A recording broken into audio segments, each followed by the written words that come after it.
성경을 여행하는 방법들이 많겠지만 특히 대표적인 방법이 세 가지가 있죠. 첫 번째는 뭐냐면 주제별입니다.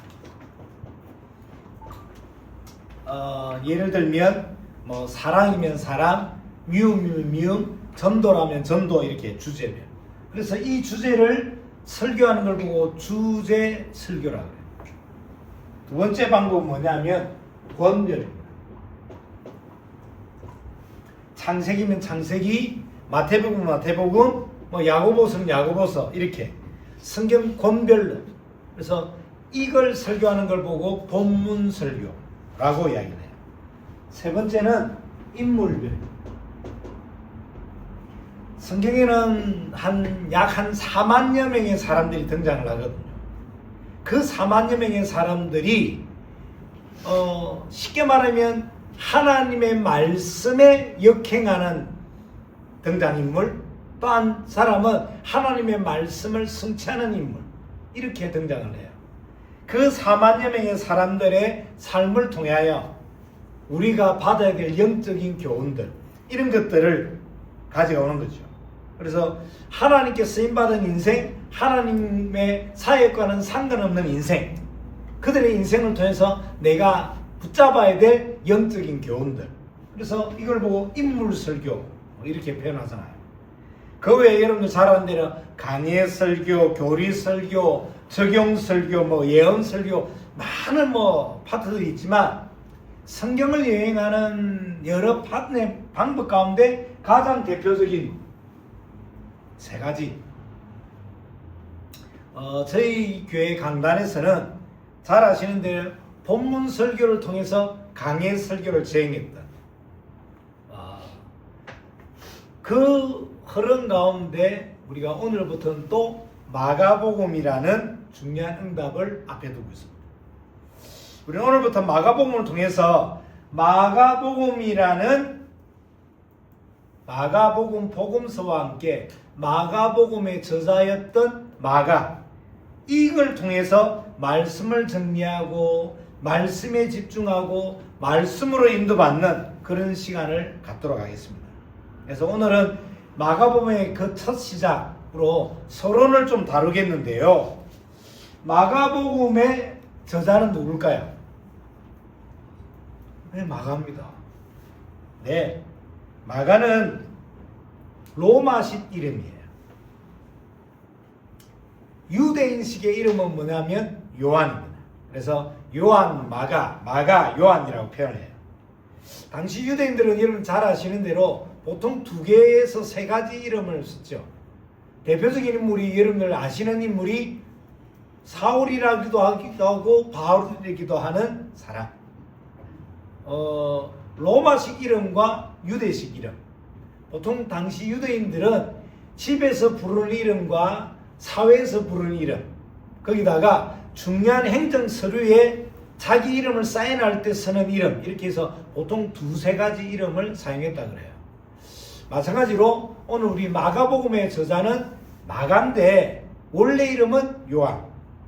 요한은 유대식 이름, 마가는 로마식 이름, 이렇게 정리하면 되겠습니다. 자, 그러면 이 마가 요한, 요한 마가, 이 사람에 대한 퀴즈를 하나만 낸다면 어떤 퀴즈를 내냐면 질문 하나 들어볼게요. 이 마가복음의 저자인 마가는 12명의 제자들 가운데 들어간다, 들어가지 않는다? 안 들어간다. 맞췄어요. 어쨌든 왜 이 질문을 하냐면 12제자가 아닌데도 불구하고 성경을 기록했던 신약 성경의 대표적인 인물이 4명이 있죠. 그 중에 4명 중에 한 명이 오늘 우리가 지금 인도받아야 될 요한이라는 마가입니다. 또 12제자가 아닌데도 불구하고 성경을 집필했던 두 번째 사람이 누가복음과 사도행전을 집필했던 누구? 누가복음과 사도행전을 집필했던 누구? 이랬더니 누가예요? 세 번째는 마태복음 13장에 보면 예수님의 육신의 동생들의 이름이 나와요. 예수님에게는 남자 동생과 여자 동생들이 있었죠. 남자 동생 4명 이름이 나와요. 첫 번째가 누구냐면 야곱. 12제자에 나오는 야고보가 아닌 예수님의 육신의 동생 야곱. 두 번째가 누구냐면 요셉. 세 번째가 시몬. 네 번째가 유다. 12제자에 나오는 가룟 유다가 아니에요. 동명이인 같은 인물들이 많았어요. 여러분들 1970년대에 우리나라에서 가장 이름이 유명했던 인물이 누구냐면 박정희 대통령이에요. 그래서 동네마다 정의들이 넘쳐났습니다. 한때 80년대 후반에 대통령이 노태우였어요. 그래서 동네마다 넘쳐났던 이름이 태우예요. 제 동기 목사 이름도 태우가 2명이나 있습니다. 자, 왜 이렇게 동명이인이 많냐? 유대인들의 이름을 지을 때 자기 유대인의 선조들 가운데 영향력을 입혔던 사람들의 이름을 따서 이름을 짓는 경우들이 허다하기 때문에 이런 동명이인이 많은 거예요. 그래서 다시 하겠습니다. 신약 성경에 12제자가 아닌데도 불구하고 성경을 기록했던 대표적인 인물 4사람. 첫 번째는 뭐예요? 우리가 지금 인도받고 있는 마가. 두 번째는요, 누가복음과 사도행전을 지었던 누가. 세 번째가 예수님의 그 육신의 동생 4명 가운데 첫 번째 야고보와 막내로 등장하는 유다. 자, 정리하면 주겠죠? 이 마가복음은 베드로의 순교 이후, 그리고 잘 아시는 대로 예루살렘의 멸망 직전에 기술되었던, 적혀졌던 복음서라고 많은 학자들이 이야기를 하고 있습니다. 자, 그러면 여기서 하나 또 다른 퀴즈. 신약 성경이 몇 권이죠? 27권이잖아요. 27권 가운데 가장 먼저 기록된 성경은 무엇이죠? 저희 교회가 인도받았던 갈라디아서입니다. 신약 성경에 가장 먼저 기록됐던 성경은 갈라디아서예요. 사복음서 마태, 마가, 누가, 요한 가운데 제일 먼저 기록된 성경이 뭐죠? 이 마가복음이에요. 그래서 이 마가복음이 기술된 걸 가지고 마태와 누가와 요한이 많은 영향을 받게 됐다. 그만큼 중요한 첫 스타트가 참 중요하듯이 성경에 기록된 서신서 가운데, 신약 성경 가운데 가장 먼저 기록된 갈라디아서를 저희 강단에서 다뤘고요. 사복음서 가운데 가장 먼저 기록되어 있는 지금 마가복음을 우리가 지금 다루게 된다. 이렇게 정리하면 좋겠습니다.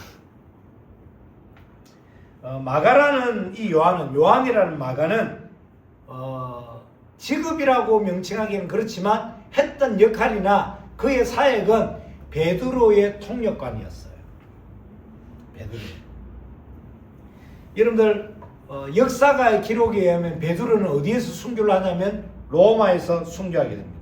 그러면 이 마가는 마가복음을 어디서 적었을 가능성이 높은가요? 그러면 로마겠죠. 왜? 베드로의 통역관이자 베드로의 설교를 기록했던 기록관이기 때문에 마가도 베드로 옆에서 베드로의 설교를 듣고 기록을 하고, 또 여러분들 사도행전이나 서신서를 보면 바울의 내용도 통역을 하는 아주 중요한 역할을 했던 사람입니다.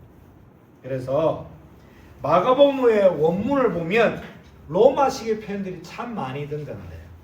그래서 마가복음의 독자들을, 마가복음을 읽어야 될 독자들에 대한 포인트를 어떻게 학자들은 정리를 하냐면 로마에 있는 이방인 중에 그리스도인들이다 라고 정리를 합니다.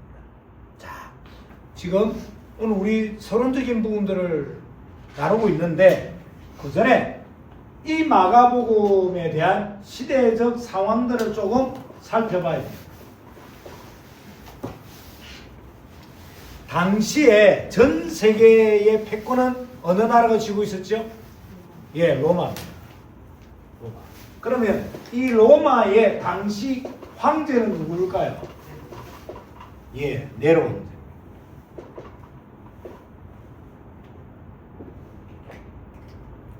시대적 상황을 여러분들이 좀 정리를 해야 마가복음에 대해서 충분히 이해를 할 수 있는데,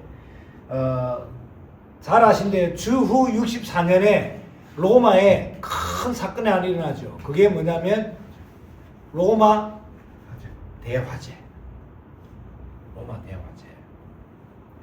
이 사건으로 이스라엘의 박해가 시작이 된과 동시에 또 한 다른 측면으로는 마가복음과 베드로 전후서와 요한계시록에 아주 중요한 복음서가 출발이 되고 배경이 되는 역할이 됩니다.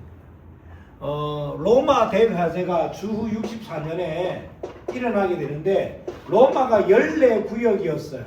14구역 가운데 10개 구역이 다 불에 타 없어져 버립니다.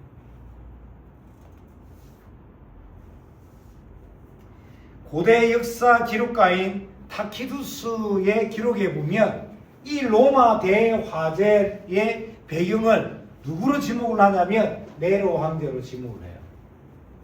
네? 그럼 뭐 알 수는 없는 거죠. 네로 황제가 당시에 이 로마 대화재 때 로마에 없었어요.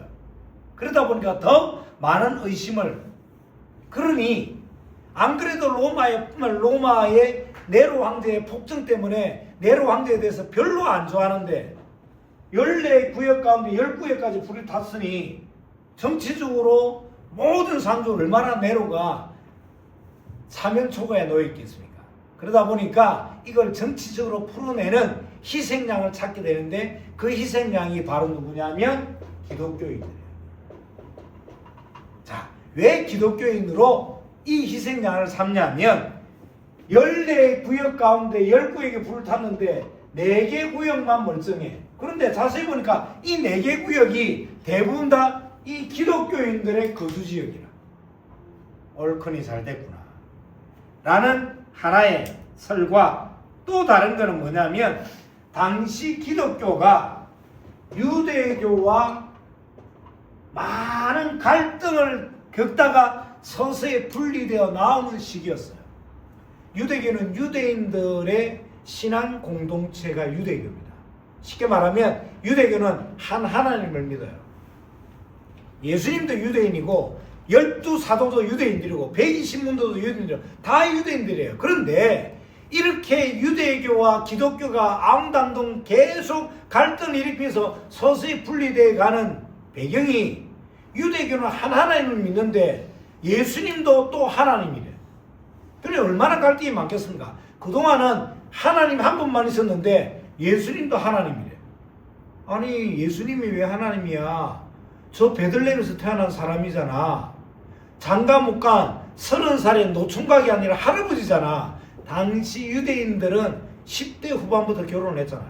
16세, 14세, 빠른 아이들은 14세부터 결혼을 했는데 30살의 남자가 저기 베들레헴 출신의 나사렛에서 컸던 사람이 자기들이 믿는 하나님 외에 또 다른 하나님에 등장을 하니 유대교를 믿는 유대인들은 이해가 안 될 수밖에 없죠. 그런데 유대 사회에서 예수님을 따르던 예수님과 같이 동행했던 사람들은 다 알고 믿고 인정을 하잖아요. 아니야. 구약 성경에 그렇게 예언했던 메시아, 그 메시아가 오셨어. 우리랑 3년이라는 시간을 같이 보내셨어. 라고 그냥 설명이 아니라 그 증거와 그 사역과 그 역사를 본 사람들은 힘있게 주장을 하고 증거로, 정인으로 쓰잖아요. 이러니 유대 사회가 계속 갈등이 나는 거야. 계속. 예수님도 하나님이야. 하나님을 위해서 메시아를 보내셔서 야 무슨 메시아야, 사람이지 라고 갈등하던 그 갈등이 정리가 되면서 이제 기독교와 유대교가 분리되어지는. 그래서 네로가 잘 됐다. 유대인들 전체를 건들면 자기에게도 안 좋으니까, 정치적인 표와 정치적인 배경이 안 좋으니 그리고 또 하나는 이 로마에는 신이 있어요. 하나님이라 불리는 신. 그게 누구지요? 황제입니다. 황제. 그래서 황제 숭배 사상이 만연했던 것이 로마의 배경이에요. 그런데 이 로마 황제에 대한 숭배를 누구는 안 하는 거예요? 기독교인들은 안 하는 거예요. 우상 숭배라고 이야기하면서 안 하는 거예요. 자, 당시 복음이라는 단어, 자, 중요한 내용을 이제부터 시작을 해볼게요.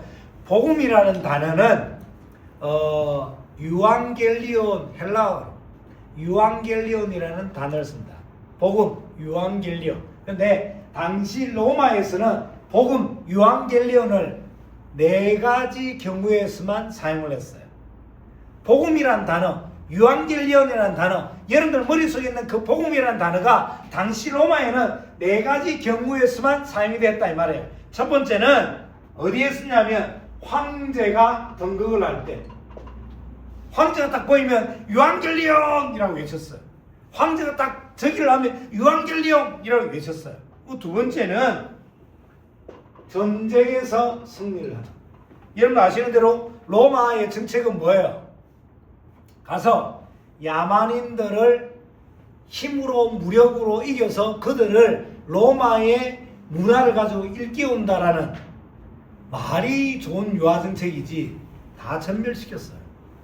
그래서 정복 전쟁이 로마의 모티브였어요. 자, 가서 어느 나라를 점령을 해서 남자들은 죽이거나 아니면 전 세계 노예로 팔고 여자와 아이들은 끌고 로마로 데려가요. 그러면 제가 황민영대에게 행정관이 가서 물어요. 황민씨 집에 노예가 몇 있어요? 우리 집은 노예가 10명 있어요. 아유, 그렇게 해서 어떻게 살아요? 요번에 우리가 어느 나라를 점령을 했는데 노예를 10명 더 드릴게. 그러면 로마 시민권을 가지고 로마에 살았던 사람들은 전쟁에 대한 승리가 어떻게 여겨질까요? 유앙겔리온. 왜? 자기 재산이 자기의 모든 것이 더 느니까. 여러분들 아시는 대로 당시 로마에는 진짜 먹는 것부터 화장실 가는 모든 것까지 다 노예들이 다 관여를 했습니다. 주인은 뭐만 했을까요? 입만 벌리면 됐어요. 화장실 가는 것까지 노예들이 다. 그만큼 전쟁을 해서 정복을 해서 노예를 끌고 오면 각 가정에 다 나눠졌어요. 그러니 전쟁이 이겼냐 졌냐에 대한 소식이 로마 시민권을 가진 로마 사람들은 얼마나 애타게 기다렸을까. 요번에 재산을 더 불릴 수 있는 기회가 되니까. 그래서 전쟁이 이겼다 깃발을 들고 오는 사람이 전쟁이 이겼어요 이러면 유앙겔리온이라고 외쳤어요. 세 번째는 왕실의 아들이 태어납니다. 왜요? 로마의 영광이 대대로 이어지기 때문에. 이렇게 복음이라는 유앙겔리라는 단어가 로마에서는 4가지 경우로 쓰는데 황제의 등극, 전쟁의 승리, 아들이 태어났을 때. 그리고 4번째 한 가지 경우가 있어요. 그게 뭐냐면 누구 집에 오늘 세일을 한다더라. 그러면 유앙겔리온이라고 이야기했어요. 이 말의 뜻이 뭘까요? 그만큼 무기력하고 그만큼 뭐 별 의미 없이 가치 없이 기쁨이나 행복 없이 하루하루 그냥 사는 거야. 그러다 아침에 야 오늘 임종숭례에 세일한다 그러더라. 그래? 유앙겔리온 이라고 표현하는 거예요. 무슨 말이 이해되시죠? 그런데 당시 초대교회는 로마가 이해하는 그 유앙겔리온 복음에 대해서는 말을 하지 않았던 거예요. 왜? 우상숭배고. 왜? 그건 복음이 아니었기 때문에. 초대교회는 로마에 국한된 황실에 국한된 단어를 누구에게 사용한 거예요? 예수님에게. 그러니 로마 입장에는 당연히 이 예수 믿는 사람 기독교인은 뭐가 되는 겁니까? 역적이 되는 거예요. 그래서 네로가 이런 이유들을 가지고 기독교인을 박해를 하기 시작하는 거예요. 네, 사실은 기독교인에 대한 박해가 아니라 기독교인들을 탄압함으로써 공포 정치를 시작하는 거예요. 당시에 기독교인들에게 행해졌던 박해의 방식이 두 가지 있었습니다. 네로가. 첫 번째 방식은 뭐냐면 기독교인들에게 짐승의 가죽을 뒤집어 세웠어요. 그러고는 굶주린 개에게 그 가죽을 뒤집어 세운 사람을 기독교인을 던져줘요. 그러면 그 개들이 어떨까요? 물겠죠. 묻어 찢어 발리겠죠. 그렇게 기독교인들을 죽였습니다. 그리고 또 하나는 사람을 기둥에 묶고 그 사람에게 기름을 바릅니다. 기름을 바르고 해질녘이 되면 불을 붙여요. 그 사람을 뭘로 사용했을까요? 가로등으로 사용합니다.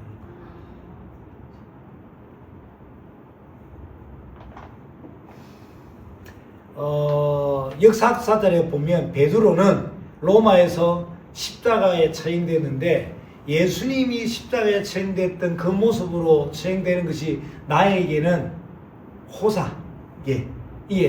그렇게는 같이 예수님과 동격으로 사형되고 싶지 않다 그래서 거꾸로 된 십자가에 못 박혔다. 바울 역시도 이 로마에서 순교하게 되는데 바울은 로마 시민권자다 보니까 십자가형을 받지 못하고 참수형, 목이 달아나는 참수형을 받았다고 합니다.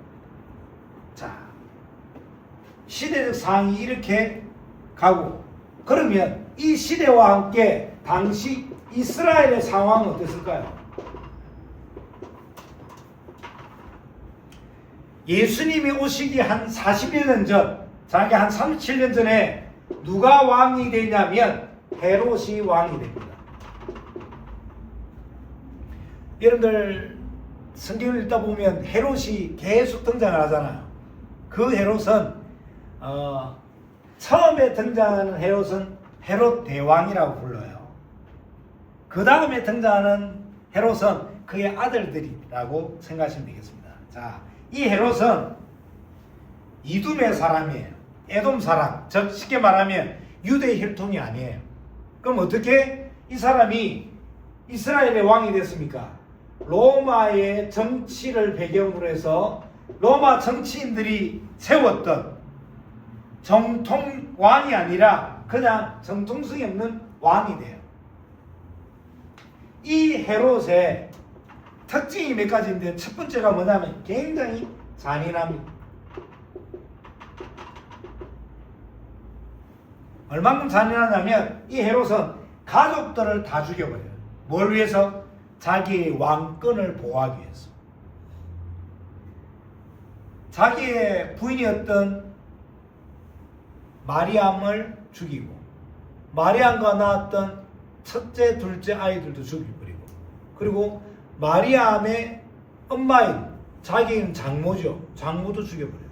다 죽여버려요. 뭐 때문에? 자기 왕권 하나 지키기 위해서. 잘 아시는 대로 마태복음 2장에 보면 누가 등장하죠? 동방박사가 찾아와서 메시아가 어디서 났냐? 라는 질문, 그 질문에 얼마나 더 두렵던지 예수님의 나심에 대한 소식부터 시작해서 그 베들레헴 근처에 있는 2살 밑에 있는 남자애들을 다 죽여버리잖아요. 왜 죽여요? 자기 왕권 때문에. 사람이 생각이 이만큼 중요합니다. 하나님과는 상관없는 생각이 하나 사로잡히면 죽임도 살인도 그 다음에 가족도 아무것도 안 보여요. 지금 생각을 바꾸면 응답이 시작됩니다. 다시 본론으로 돌아와서 예수님이 나신 이후 얼마 지나고 나지 않아서 이 헤롯이 죽죠. 그러고 나서 마태복음 2장 22절을 보니까 그의 아들 아켈레오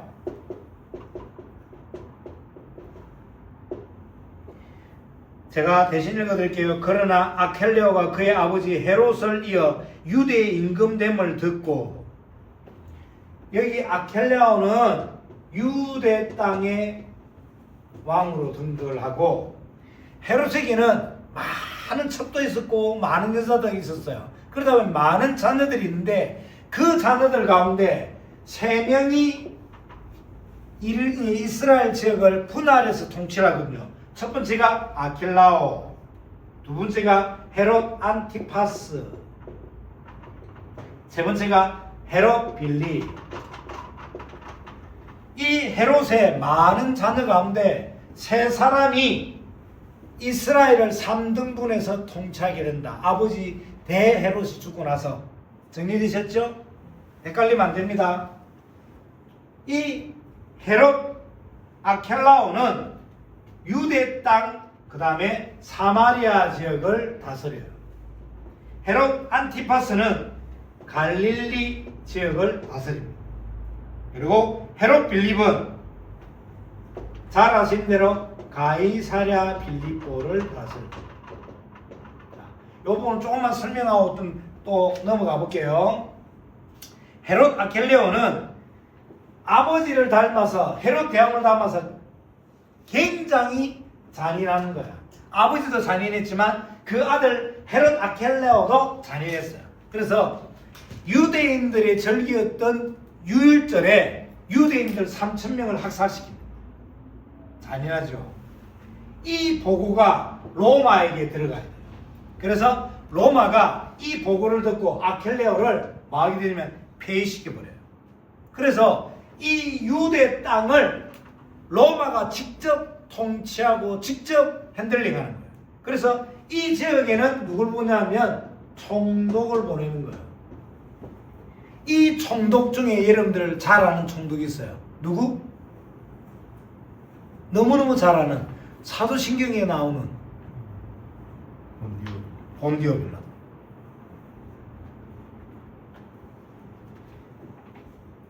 유대 땅에 원래 이 진짜 왕이 오기 전에 다스리는 왕, 섭정왕, 이 섭정왕 3명, 헤롯 아켈라오, 헤롯 안티파스, 헤롯 빌립인데, 헤롯 아켈라오는 아버지를 닮아 잔인하다 보니까 유대인들을 학살하다 보니까 폐위가 된다. 그래서 그 지역에는 누가 로마에서 직접 총독을 내려보내서 통치하게 된다.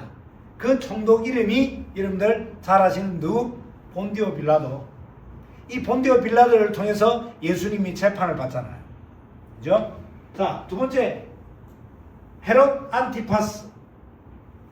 이 헤롯 안티파스는 동생 헤롯 빌립의 마누라를 뺏어와요. 마누라를. 그 마누라 이름이 헤로디아입니다. 자, 이름에서 알 수 있듯이 헤로디아는 헤로디아. 사실 이복 여동생이죠. 이복 여동생을 빌립이 먼저 결혼을 했더니 빌립에게 있는 이 헤로디아를 안티파스가 형이 동생 마누라를 뺏어온다. 뺏어와서 같이 살아요. 네, 이 헤로디아에게 빌립과 함께 딸이 하나 있어요. 그 딸 이름이 살로메. 이 안티파스는 어디에 등장하냐면 나중에 우리가 보겠지만 세례 요한을 참수시킵니다. 안티파스야. 어떻게 참수시켜요? 살로메가 생일날 춤을 춰요. 추니까 안티파스가 그래도 자기 친딸은 아니지만 딸이 춤추는데 거기에 성적으로 매료됩니다. 매료돼서 야, 너 나라 절반이라도 줄게. 그랬더니 샬로메가 엄마 보고 엄마 뭐 달라 그러지? 엄마가 뭐라 그래요? 세례 요한의 목을 달라 그래라. 그래서 헤롯 안티파스가 세례 요한의 목을 달라.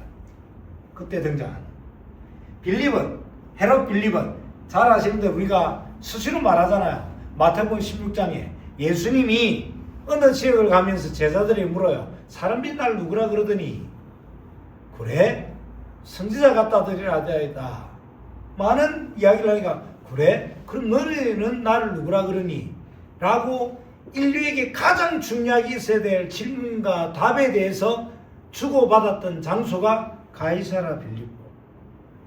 원래 이 지역 이름은 다른 지역 이름이에요. 근데 이 지역을 가이사라, 당시 황제에게 환심을 사기 위해서 도시를 하나 건설한다니까. 도시를 건설해서 이름을 당시 황제 이름인 가이사라, 그 다음에 자기 이름을 뒤에 넣어서 가이사라 빌립보로 만들어.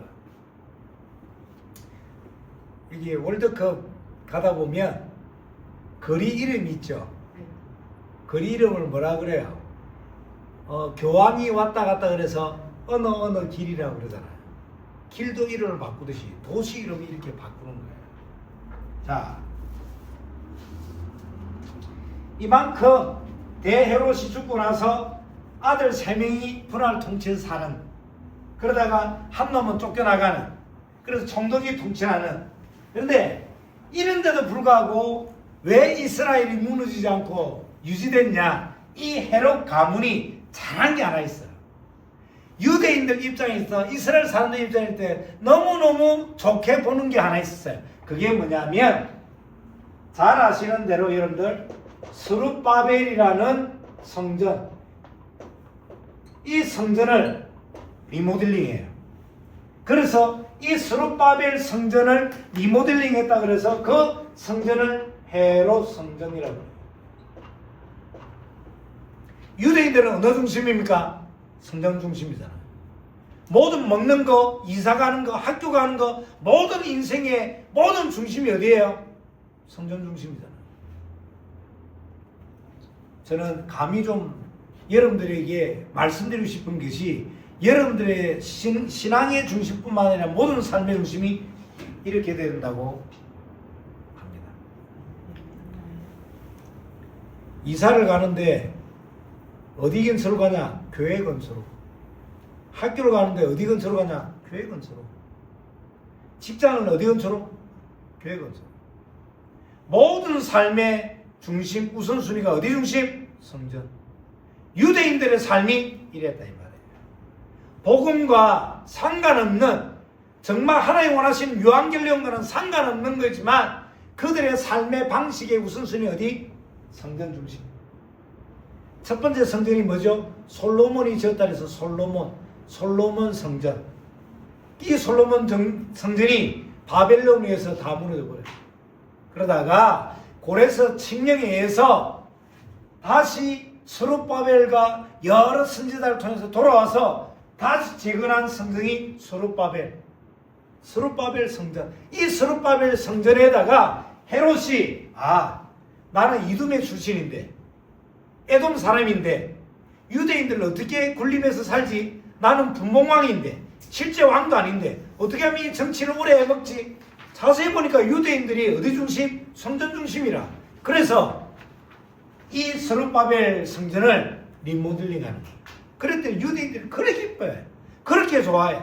내가 3,000명을 죽이든 내가 엉망이든 내 왕권을 보장해 주는 거야. 뭐 하기 때문에? 성전을. 여기서 중요한 교훈이 있겠잖아요.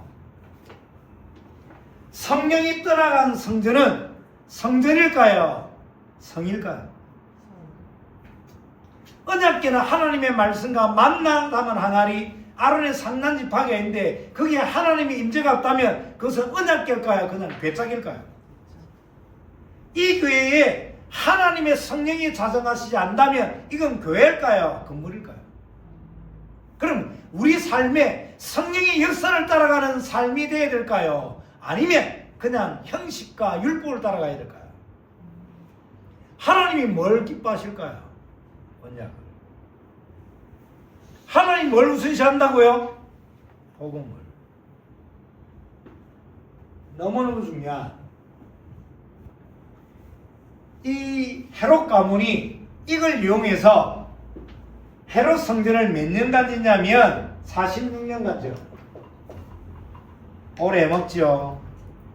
요한복음 2장 20절에 보면 예수님이 이 부분에 대해서 질타하시지 않습니까? 자, 네로 황제의 박해, 헤롯 가문의 박해 속에서 신앙 때문에 생명과 재산을 위협받는 상 속에서 마가는 예수님은 진정 누구신가? 라는 질문에 대한 답을, 올바른 질문을 붙잡고 올바른 답을 갖게 하기 위해서 쓴 복음서가 뭐? 마가복음. 그래서 마가복음 1장 1절에는 답부터 딱 내리고 시작을 하는 겁니다. 마가복음 1장 1절, 하나님의 아들 예수 그리스도의 복음의 시작이라. 복음은, 유앙겔리오는 세일할 때 사용하는 단어가 아닙니다. 복음은, 유앙겔리오는 로마에 국한되고 황제에 국한되어 사용해야 할 단어가 아니라 모든 인류를 위하여 사용되어야 될 단어이다. 그래서 이 복음은 죄 문제를 해결할 유일한 단어다. 그래서 이 유앙겔리오는 죄의 배경이 되는 사단을 멸할 유일한 방법이다. 그래서 이 복음은, 이 유앙겔리오는 지역 배경이라는 운명과 사도와 발전을 해결할 유일한 하나님의 길이다. 이 유일한 답과 힘과 방향을 보고 뭐라 그러냐면 그리스도라 그럽니다.